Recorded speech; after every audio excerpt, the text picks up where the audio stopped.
Bueno, estamos con Derlis Maidana, lo conozco hace mucho tiempo, me acuerdo que solíamos entrenar en las Fuerzas Armadas, él estaba en la presidencia, adscrito a la presidencia de Nicanor Duarte Frutos, después fue gobernador de Misiones, diputado y ahora senador, o sea, una carrera joven, pero una carrera ya, digamos, prolongada y exitosa en política, mi querido Derlis. ¿Qué esto? Porque sos humarelo, yo soy humarelo y a mí las cosas no me salieron.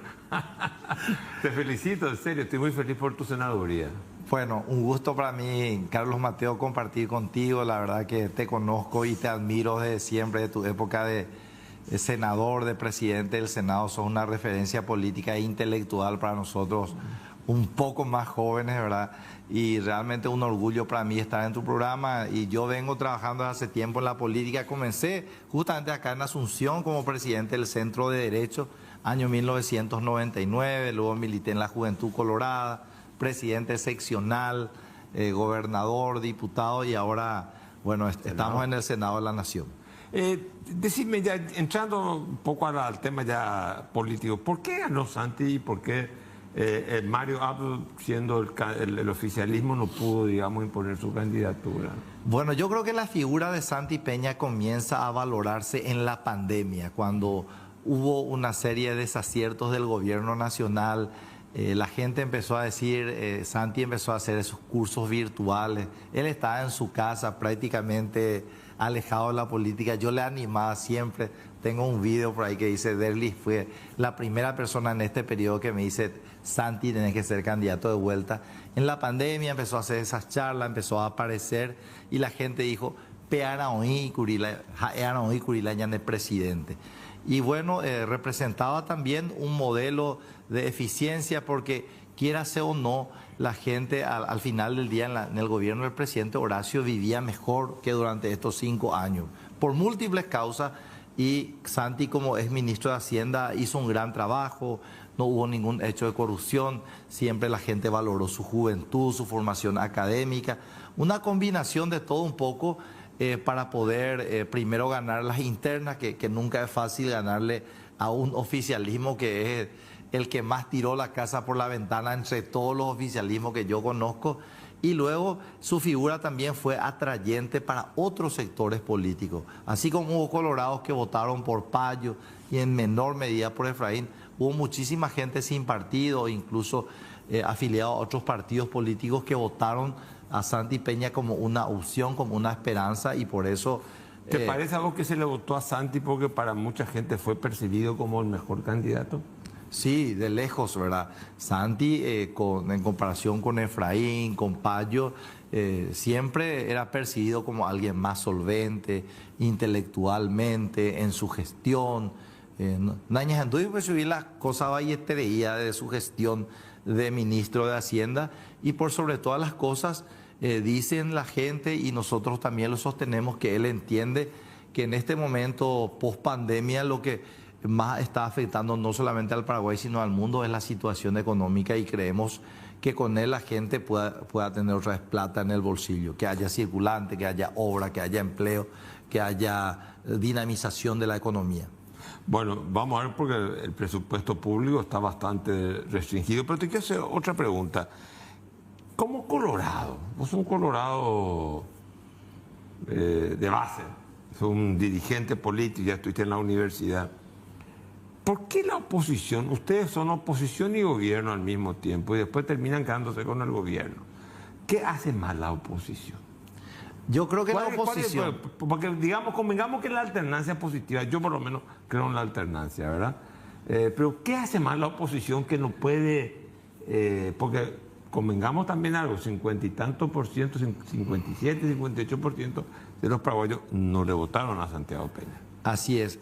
Yo creo que en el caso de Efraín, prácticamente su falta de carisma, intelectualmente también era menos candidato que Santiago Peña, y también que él coqueteó mucho con el gobierno saliente del presidente Mario Abdo. Entonces la gente percibió que la verdadera oposición era otra vez Honor Colorado, ¿verdad? Cuando era el presidente Carter presidente en el 2015, se forma el movimiento Añetete, el hoy presidente saliente Mario Abdo encabeza una frontal oposición al presidente Cartes. Nosotros los 2 primeros años estuvimos más tranquilos, pero también luego hicimos una oposición fuerte al gobierno del presidente Mario Abdo.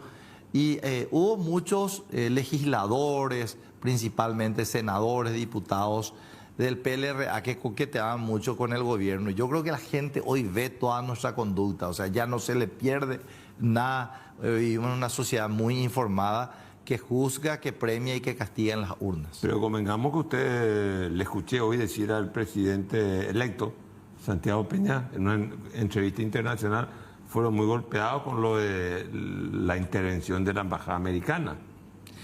Totalmente, ¿verdad? Cuando vino esa primera declaración contra el presidente Cartes fue muy festejada por el oficialismo, porque creían que al caer, que si de repente Don Horacio en ese momento daba un paso a su candidatura por la presidencia del Partido Colorado, podía caer también la candidatura de Santi.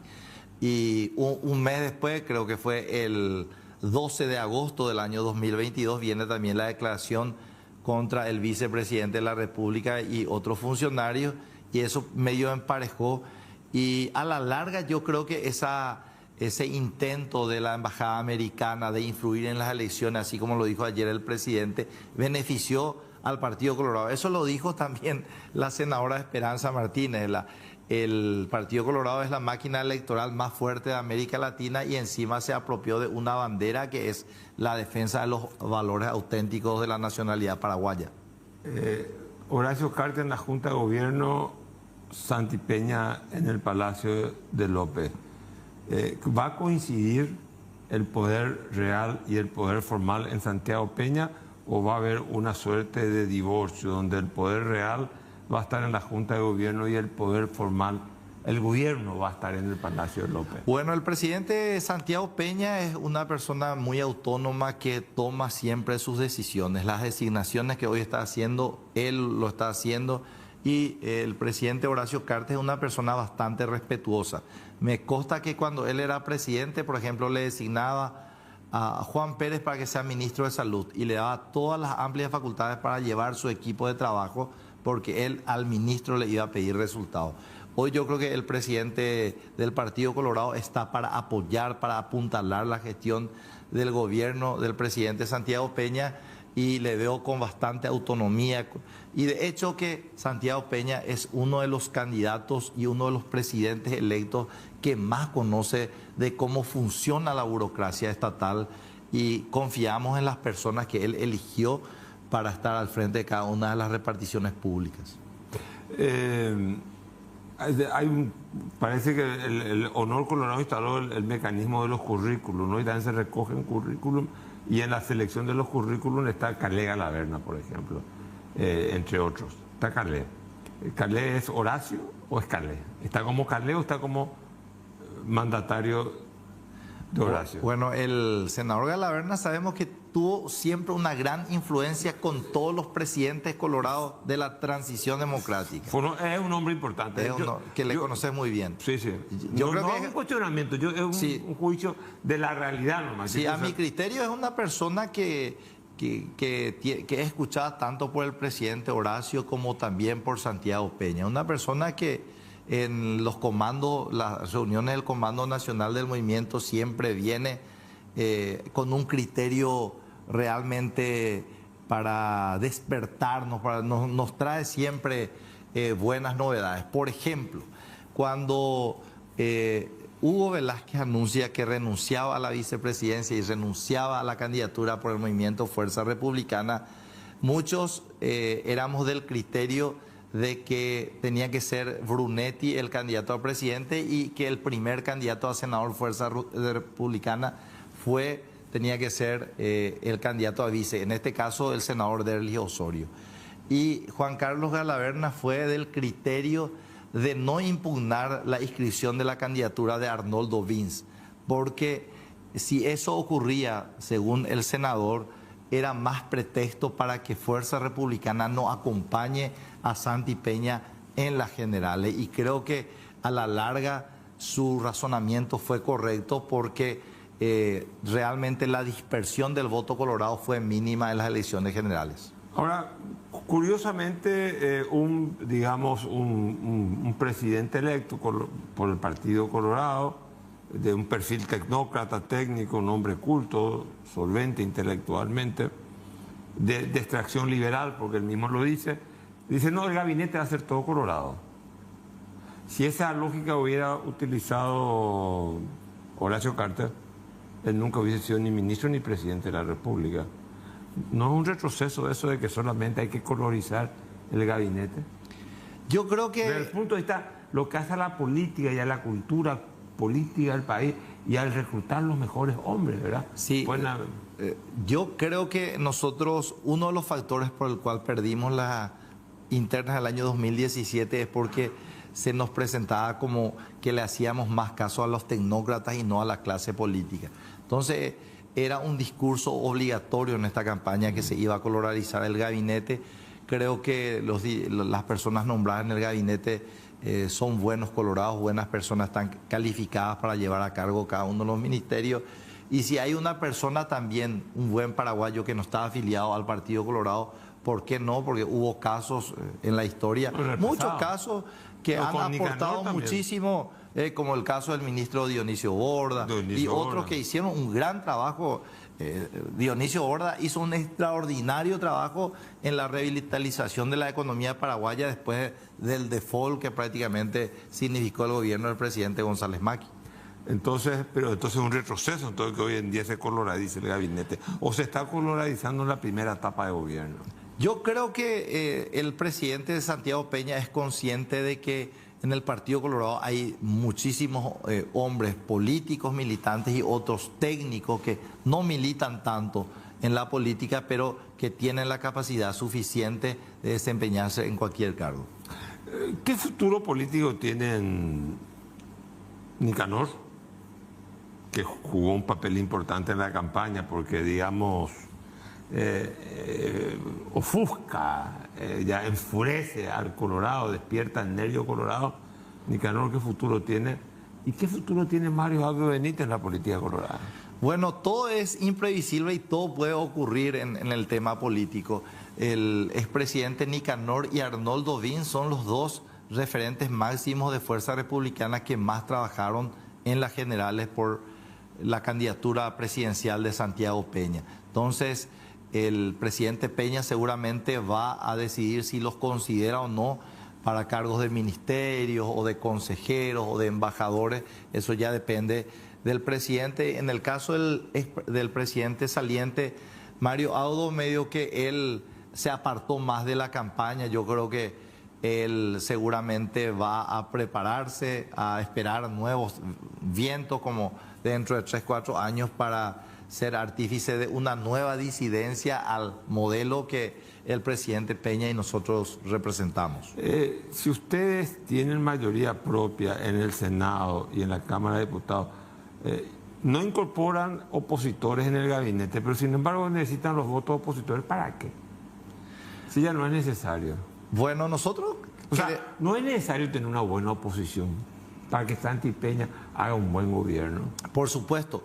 Pero yo creo que Santi tiene la exigencia del pueblo paraguayo, del pueblo colorado, de todo el pueblo, y nosotros los legisladores, los gobernadores, de hacer un buen gobierno. Hay un imperativo moral de que se hagan bien las cosas en la República del Paraguay, lo que dijo la ministra, de honrar las deudas, de los compromisos, de que con la creación del Ministerio de Economía se optimice más el gasto público, se haga un planeamiento estratégico para todas las acciones del Estado. Y bueno, creemos que la oposición también, hoy, por ejemplo, hoy yo estuve hablando con el senador Nakayama, ayer con la senadora Esperanza Martínez, que ellos van a apoyar la creación del Ministerio de Economía, pero con modificaciones, con sus visiones. Ayer también el futuro ministro de Economía, Fernández Valdoví, dijo que él iba a aceptar algunas modificaciones. Y yo creo que una buena oposición tiene que ser denunciante, por supuesto, de cualquier hecho de corrupción, pero constructiva también a la hora de apoyar los grandes proyectos nacionales, como justamente cuando asume el presidente Nicanor en el 2004 se hizo la mayor reforma fiscal que posibilitó que el Estado paraguayo de recaudar 800 millones de dólares al año pase a recaudar 5 veces más. Entonces, esperemos que tanto nosotros como la oposición pongamos primero el país y ya llegarán los momentos electorales. ¿Vos estás viendo la configuración del gabinete como un gabinete perfecto o estás viendo algunas cosas que te podrían mejorar? Como parlamentario me imagino que tendrás la libertad de poder decir si hay cosas que tiene que mejorar Santiago Peña en la configuración de este gabinete, o está todo muy bien. Bueno, no podemos decir que está todo bien porque tenemos que ver el accionar de los ministros. Lo que sí es importante es que en los cargos donde están los dirigentes colorados, Juan Carlos Baruja, Ángel Ramón Barcini, Enrique Riera, el futuro ministro del MADES y otros tienen militancia partidaria. Y en los cargos técnicos, yo por ejemplo le veo muy bien a nuestra futura ministra de Obras Públicas porque fue la artífice de la APP, de la Alianza Público-Privada, que seguramente vamos a utilizar mucho este modelo. Hoy nosotros necesitamos urgentemente la duplicación de la Ruta 1, Asunción-Encarnación, y creo que al tener el Estado paraguayo una deuda del 35% del Producto Interno Bruto, va a ser muy difícil sacar demasiados préstamos, por lo que APP como un modelo exitoso se puede replicar en varias zonas del país. En salud creo que fue una acertada del presidente de la República el cambio nuevamente, en razón de que todos los ministros del Poder Ejecutivo tienen que estar en tónica con lo que dice el presidente de la República, y hoy nosotros nos debemos mucho a la gente y me parece correcta la decisión que tomó el presidente. ¿Te parece correcto que para tener determinados votos en el Senado y cohesionar a la bancada colorada se le da Justo Zacarías y Itaipú? Bueno, yo creo que lo de Justo va mucho más... no es un cuestionamiento personal a Justo, sí, te pregunto, pero la lógica diría que fue por traer 4 votos en el Senado, se le da a Itaipú.